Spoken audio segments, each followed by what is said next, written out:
नमस्कार, मैं हूं आपकी दोस्त रेणुका। आप सुन रहे हैं अनमोल कहानियां। आज मैं लेकर आई हूं आपके लिए कहानी आखिरी तोहफा का भाग 2। अमरनाथ ने कहा, ठीक है, मैं जरूर आऊंगा। यह कहकर वे अपने घर की ओर चल दिए। लेकिन वे घर न जाकर एक खद्दर की दुकान पर गए और 2 सूटों का खद्दर खरीदा। फिर अपने दर्जी के पास ले जाकर बोले, खलीफा, इन्हें रातों रात तैयार कर दो, मुंह मांगी सिलाई दूंगा। दर्जी बोला, बाबूजी, आजकल तो होली की भीड़ है, होली से पहले तैयार नहीं हो सकते। जब अमरनाथ घर पहुंचे तो मालती ने उन्हें खाली हाथ देखकर त्योरियां चढ़ाते हुए कहा, सारी लाए या नहीं? अमरनाथ ने उदासीनता के ढंग से जवाब दिया, नहीं। यह सुनकर मालती ने उनकी ओर आश्चर्य से देखा। वह उनके मुंह से नहीं शब्द सुनने की आदी न थी। बोली, क्यों? अमरनाथ ने कहा, क्यों क्या, नहीं लाया? मालती बोली, बाजार में मिली नहीं होगी। अमरनाथ ने कहा, मिली तो थी लेकिन लाया नहीं। मालती बोली, क्यों नहीं लाए? आखिर कोई वजह तो होगी, रुपए मुझसे ले जाते। अमरनाथ ने कहा, तुम खामखा जलाती हो, मैं तो तुम्हारे लिए जान देने को भी तैयार हूं। मालती बोली, तो लाए क्यों नहीं? शायद तुम्हें रुपए जान से भी प्यारे हैं। अमरनाथ, तुम मुझे बैठने भी दोगी या नहीं? अगर मेरी सूरत से नफरत है तो चला जाता हूं। मालती, आज तुम्हें क्या हो गया है? तुम तो इतने तेज मिजाज के न थे। अमरनाथ, तुम बातें ही ऐसी कर रही हो। मालती, तो आखिर मेरी चीज लाए क्यों नहीं? अमरनाथ ने झल्लाकर कहा, दुकान पर गया, जिल्लत उठाई और साड़ी लेकर चला तो एक औरत ने छीन ली। मैंने कहा, मेरी बीबी की फरमाइश है, तो वह बोली, मैं उन्हीं को दूंगी, कल तुम्हारे घर आऊंगी। यह सुनकर मालती बोली, तो यह कहिए आप दिल हथेली पर लिए फिर रहे थे, एक औरत को देखा और उसके कदमों पर चढ़ा दिया। अमरनाथ, वह उन औरतों में नहीं जो दिलों की घात में रहते हैं। मालती, तो कोई देवी होगी। अमरनाथ, मैं उसे देवी ही समझता हूं। मालती, तो आप उस देवी की पूजा कीजिए। अमरनाथ, मुझ जैसे आवारा नौजवान के लिए उस मंदिर के दरवाजे बंद हैं। मालती, बहुत सुंदर होगी। अमरनाथ, न सुंदर है, न रूप वाली, न ऐसी अदाएं कुछ, न मधुर भाषणी, न तनवंगी, बल्कि एक मामूली मासूम लड़की है। मगर जब मेरे हाथ से उसने साड़ी छीन ली तो मैं क्या कर सकता था? मेरी गैरत ने तो गवारा न किया कि उसके हाथ से साड़ी छीन लूं। अब तुम ही इंसाफ करो, वह दिल से क्या कहती? मालती, तो तुम्हें इसकी ज्यादा परवाह है कि वह अपने दिल में क्या कहेगी, मैं क्या कहूंगी, इसकी जरा भी परवाह नहीं थी। मेरे हाथ से कोई मर्द कोई छीन ले तो देखो, चाहे वह दूसरा कामदेव ही क्यों ना हो। अमरनाथ, अब चाहे तुम इसे मेरी कायरता समझो, चाहे हिम्मत की कमी, चाहे शराफत, मैं उसके हाथ से छीन न सका। मालती, तो कल वह साड़ी लेकर आएगी क्यों? अमरनाथ, जरूर आएगी।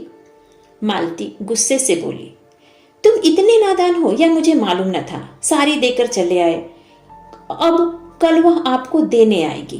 कहीं आपने भांग तो नहीं खा रखी है? अमरनाथ, अब चुप भी करो, इसका इम्तिहान कल ही हो जाएगा। तुम शाम को जरा कुछ देर के लिए मेरे घर तक चली चलना। मालती, जिससे आप कहें कि यह मेरी बीबी है। अमरनाथ, मुझे क्या पता था कि वह मेरे घर आने को तैयार हो जाएगी, नहीं तो मैं कोई बहाना बना देता। मालती, तो आपकी साड़ी आपको मुबारक हो, मैं नहीं जाती। अमरनाथ, मैं तो रोज तुम्हारे घर आता हूं, तुम एक दिन के लिए भी नहीं चल सकती। मालती ने निष्ठुरता से कहा, अगर मौका आ जाए तो तुम अपने को मेरा शौहर कहलाना पसंद करोगे, दिल पर हाथ रखकर कहना। यह सुनकर अमरनाथ बात बनाते हुए बोले, मालती, तुम मेरे साथ अन्याय कर रही हो, बुरा मत मानना। मेरे तुम्हारे बीच प्यार और मोहब्बत दिखलाने के बावजूद एक दूरी का पर्दा पड़ा था। हम दोनों एक दूसरे के हालात को समझते थे और इस पर्दे को हटाने की कोशिश नहीं करते थे। यह पर्दा हमारे संबंधों की अनिवार्य शर्त था। हमारे बीच एक व्यापारिक समझौता सा हो गया था। हम दोनों उस गहराई में जाते हुए डरते थे, नहीं बल्कि मैं डरता था और तुम जानबूझकर न जाना चाहते थे। अगर मुझे विश्वास हो जाता कि तुम्हें जीवन सहचरी बनाकर मैं वह सब कुछ पा जाऊंगा जिसका मैं अपने को अधिकारी समझता हूँ, तो मैं अब तक कभी का तुमसे इसकी याचना कर चुका होता। मगर तुमने कभी मेरे दिल में यह विश्वास पैदा करने की परवाह नहीं की। मेरे बारे में भी तुम्हें यह शक है कि मैं नहीं कह सकता, तुम्हें यह शक करने का मैंने कोई मौका नहीं दिया और मैं कह सकता हूँ कि उससे कहीं बेहतर शौहर बन सकता हूँ जितनी तुम बीबी बन सकती हो। मेरे लिए सिर्फ एतवार की जरूरत है और तुम्हारे लिए ज्यादा वजनी और ज्यादा भौतिक चीजों की। मेरी स्थायी आमदनी 500 से ज्यादा नहीं। तुम्हें इतने से संतोष नहीं होगा। मेरे लिए सिर्फ इत्मीनान की जरूरत है। तुम मेरी हो और सिर्फ मेरी हो। बोलो मंजूर है? अमरनाथ की बातें सुनकर मालती को उस पर रहम आ गया। उसे उसकी बातों पर विश्वास हो गया। उसकी बातों में सच्चाई भरी हुई थी। उससे वह इनकार न कर सकी।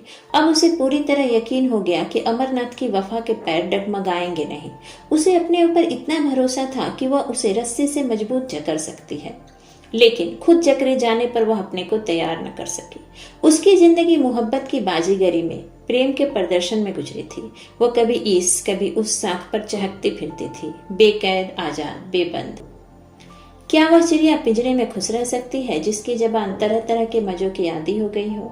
क्या वह सूखी रोटी से तृप्त हो सकती है? इस अनुभूति ने उसे पिघला दिया। बोली, आज तो तुम बड़े ज्ञान की बातें कर रहे हो। अमरनाथ, नहीं, मैंने तो सिर्फ यथार्थ की बातें कही हैं। मालती, अच्छा ठीक है, मैं कल चलूंगी, लेकिन 1 घंटे से ज्यादा नहीं रहूंगी। अमरनाथ ने उसका शुक्रिया अदा किया और बोला, मैं तुम्हारा बहुत कृतज्ञ हूँ मालती। अब मेरी आबरू बच जाएगी, नहीं तो मेरा घर से निकलना मुश्किल हो जाता। अब देखना यह है कि तुम अपना रोल कितनी बखूबी से अदा करती हो। मालती ने उसे धैर्य बंधाते हुए कहा, उसकी तरफ से तुम बिल्कुल निश्चिंत रहो। ब्याह नहीं किया लेकिन बारातें देखी हैं। लेकिन मैं डरती हूँ कि कहीं तुम मेरे साथ दगा तो नहीं कर रहे हो। मर्दों का क्या भरोसा। अमरनाथ ने उसे विश्वास दिलाते हुए कहा, नहीं मालती, ऐसा मत कहो। अगर यह जंजीर पैरों में डालने की इच्छा होती तो कभी का डाल चुका होता। फिर मुझ जैसे वासना के बंदों के वहां गुजर ही कहा। मुझ पर भरोसा रखो। अगले दिन अमरनाथ प्रातःकाल ही दर्जी की दुकान पर जा पहुंचे और उसके सिर पर सवार होकर कपड़े तैयार कराए। फिर घर आकर कपड़े पहने और मालती को बुलाने चल पड़े। वहां उन्हें देर हो गई। मालती ने ऐसा बनाव श्रृंगार किया कि जैसे आज बहुत बड़ा मोर्चा जीतना है। अमरनाथ ने कहा, जल्दी करो मालती, वह ऐसी सुंदरी नहीं है जो तुम इतनी तैयारियां कर रहे हो। मालती बोली, तुम इन बातों को नहीं समझ सकते, चुपचाप बैठे रहो। अमरनाथ, लेकिन देर हो जाएगी मालती। मालती, देर हो जाएगी तो क्या हुआ? भय की उस सहज आशंका ने, जो स्त्रियों की विशेषता है, मालती को और भी ज्यादा सतर्क कर दिया था। अब तक उसने कभी अमरनाथ की ओर विशेष रूप से कोई कृपा नहीं की थी। वह उससे काफी उदासीनता का बर्ताव करती थी, लेकिन कल अमरनाथ की भंगिमा ने से उसे एक संकट की सूचना मिल चुकी थी और वह उस संकट का अपनी पूरी शक्ति से मुकाबला करना चाहती थी। आज अमरनाथ को अपने हाथ से निकलते देखकर वह अपनी पकड़ को मजबूत कर रही थी। अगर उसकी चीजें एक एक करके निकल गई तो वह अपनी प्रतिष्ठा कब तक बनाए रख सकेगी? जिस चीज पर उसका कब्जा है उसकी तरफ कोई आंख ही क्यों उठाए? राजा भी तो एक एक अंगुल जमीन के पीछे जान देता है। वह इस नए शिकारी को हमेशा के लिए अपने रास्ते से हटा देना चाहती थी।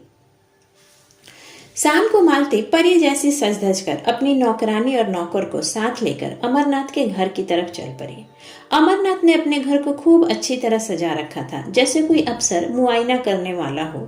मालती ने घर में पैर रखा तो घर की साफ सफाई और सजावट देखकर बहुत प्रसन्न हुई। बोली, अब लाओ अपनी देवी जी को, लेकिन जल्दी आना वरना मैं चली जाऊंगी। अमरनाथ भागे भागे बिलायती कपड़ों की दुकान में गए। आज भी वहां पर धरना था। तमाशाइयों की भीड़ लगी थी। वहां देवी जी न थी। पीछे की ओर गए तो देखा देवी जी एक लड़की के साथ उसी भेष में खड़ी थी। उसने देवी जी से कहा, माफ करना देवी जी, मुझे आने में देर हो गई। मैं आपको वादे की याद दिलाने आया हूँ। देवी जी बोली, मैं तो आपका इंतजार कर रही थी। फिर उसने अपनी सहेली से कहा, चलो सुमित्रा, जरा इनके घर हो आए। कुछ ही देर में अमरनाथ दोनों को लेकर घर पहुंच गए। मालती ने देवी जी को देखा और देवी जी ने मालती को। एक किसी रईस का महल था, आलीशान। दूसरी किसी फकीर की कुटिया थी, छोटी सी, तुच्छ। रईस के महल में आडंबर और प्रदर्शन था, फकीर की कुटिया में सादगी और सफाई। मालती ने देखा, भोली लड़की है जिसे किसी तरह सुंदर नहीं कह सकते, लेकिन उसके भोलेपन और सादगी में जो आकर्षण था उससे वह प्रभावित हुए बिना नहीं रह सकी। देवी जी ने भी देखा, एक बनी सवरी, बेधड़क और घमंडी औरत है जो किसी न किसी वजह से उस घर में अजनबी सी मालूम हो रही है, जैसे कोई जंगली जानवर पिंजरे में आ गया हो। अमरनाथ मुजरिमों की तरह सिर झुकाए करे थे और भगवान से प्रार्थना कर रहे थे कि किसी तरह आज पर्दा रह जाए। तभी देवी जी ने मालती से कहा, बहन, आप अभी भी सिर से पांव तक विदेशी कपड़े पहने हुई हैं। यह सुनकर मालती ने अमरनाथ की ओर देखा, फिर कहा, मैं देसी या विदेशी के फेर में नहीं पड़ती। जो यह लाकर दे देते हैं वही पहनती हूँ। लाने वाले ये हैं, मैं थोड़े ही बाजार जाती हूँ। देवी जी ने शिकायत भरी निगाहों से अमरनाथ की तरफ देखकर कहा, आप तो कहते थे यह इनकी फरमाइश है, लेकिन आप ही का कसूर निकल आया। मालती, मेरे सामने इनसे कुछ मत कहो। तुम बाजार में ही दूसरे मर्दों से बात कर सकती हो। जब वो बाहर चले जाएं तो जितना जी चाहे कह सुन लेना। मैं अपने कानों से नहीं सुनना चाहती। देवी जी, मैं कुछ भी नहीं कह रही बहन जी। मैं कह भी क्या सकती हूँ? कोई जोर जबरदस्ती तो है नहीं, बस विनती कर सकती हूँ। मालती, इसका मतलब यह है देवी जी कि इन्हें अपने देश की भलाई का जरा भी ख्याल नहीं। इसका ठेका तुम्ही ने ले लिया है। पढ़े लिखे आदमी हैं, 10 आदमी इज्जत करते हैं, अपना नफा नुकसान समझ सकते हैं। तुम्हारी क्या हिम्मत कि इन्हें उपदेश देने बैठो? या सबसे ज्यादा अक्लमंद तुम ही हो। देवी जी, बहन, आप मेरा मतलब गलत समझ रही हैं। मालती, हाँ, गलत तो समझूंगी ही। इतनी अकल कहाँ से लाऊं कि आपकी बातों का मतलब समझूं? खद्दर की साड़ी पहन ली, झोली लटका ली, एक बिल्ला लगा लिया, बस अब अख्तियार है, जहां चाहे आए जाए, जिससे चाहे हंसे बोले। घर में कोई पूछता नहीं तो जेल खाने का भी क्या डर? मैं इसे हुड़दंगापन समझती हूँ जो शरीफों की बहू बेटियों को शोभा नहीं देता। मालती की बात सुनकर अमरनाथ गुस्से भरे स्वर में बोले, क्यों बेवजह किसी का दिल दुखाती हो? यह देवियां अपना ऐसो आराम छोड़कर यह काम कर रही हैं, क्या तुम्हें इसकी बिल्कुल भी खबर नहीं? मालती, रहने दो, ज्यादा तारीफ करने की जरूरत नहीं है।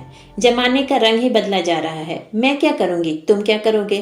तुम मर्दों ने तो औरतों को घर में इतनी बुरी तरह कैद कर रखा है कि आज वे रस्म रिवाज, शर्म हया को छोड़कर निकल आई हैं। कुछ दिनों में तुम लोगों की हुकूमत का खात्मा हुआ जाता है। विलायती और विदेशी तो दिखाने के लिए है। अगर 2-4 शादियां कर सकते हो तो औरत क्यों ना करे? सच्ची बात तो ये है कि अगर आंखें हैं तो अब खोल कर देखो। मुझे वह आजादी नहीं चाहिए। यहाँ तो लाज ढोते हैं और मैं शर्म हया को अपना सिंगार समझती हूँ। देवी जी ने अमरनाथ की तरफ फरियाद भरी आंखों से देखकर कहा, मुझे लगता है कि बहन जी ने औरतों को जलील करने की कसम खा ली है। मैं बड़ी उम्मीद लेकर यहाँ आई थी, लेकिन मुझे लगता है कि मुझे यहाँ से नाकाम होकर जाना पड़ेगा। अमरनाथ ने वह साड़ी उसको देते हुए कहा, नहीं, बिल्कुल नाकाम तो आप नहीं जाएंगी, लेकिन हाँ, जैसी कामयाबी की आपको उम्मीद थी वह ना होगी। मालती ने गुस्से से कहा, वह मेरी साड़ी है, तुम वह साड़ी उसे नहीं दे सकते। अमरनाथ शर्मिंदा होते हुए बोले, ठीक है, नहीं दूंगा। फिर देवी जी की ओर देखते हुए बोले, देवी जी, ऐसी हालत में शायद आप मुझे माफ करेंगी। मालती की ऐसी बातें सुनकर देवी जी तो वहां से चली गई। तब अमरनाथ आंख बबूला होकर बोला, मालती, तुमने आज मेरे मुंह पर कालिख लगा दी। तुम इतनी बदतमीज और बदजमान हो यह मुझे पता नहीं था। मालती ने रोषपूर्ण स्वर में कहा, तो क्या मैं अपनी साड़ी उसे दे देती? मैंने ऐसी कच्ची गोलियां नहीं खेली। अब तो मैं बदतमीज भी हूँ, बदजबान भी। उस दिन इन बुराइयों में से एक भी न थी जब मेरी जुतियां सीधी करते थे। लगता है इस देवी ने तुम पर जादू कर दिया है। जैसी रूह वैसे फरिश्ते, मुबारक हो। यह कहती हुई मालती वहां से बाहर निकल गई। मालती ने सोचा था कि जबान चलाकर और रूप की ताकत से वह देवी जी को पछाड़ फेंकेगी, लेकिन जब उसे मालूम हुआ कि अमरनाथ आसानी से काबू में आने वाला नहीं, तो उसने फटकार लगाई। इन दामों में अगर अमरनाथ मिल सकता था तो बुरा न था। इससे ज्यादा कीमत वह उसके लिए दे न सकती थी। अमरनाथ उसके पीछे पीछे बाहर तक आए। जब वह तांगे पर बैठी तो अमरनाथ विनती करते हुए बोले, यह साड़ी दे दो न मालती, मैं कल तुम्हें इससे भी अधिक अच्छी साड़ी ला दूंगा। मालती ने रूखेपन से कहा, अब यह साड़ी तो मैं लाख रुपए में भी नहीं दे सकती।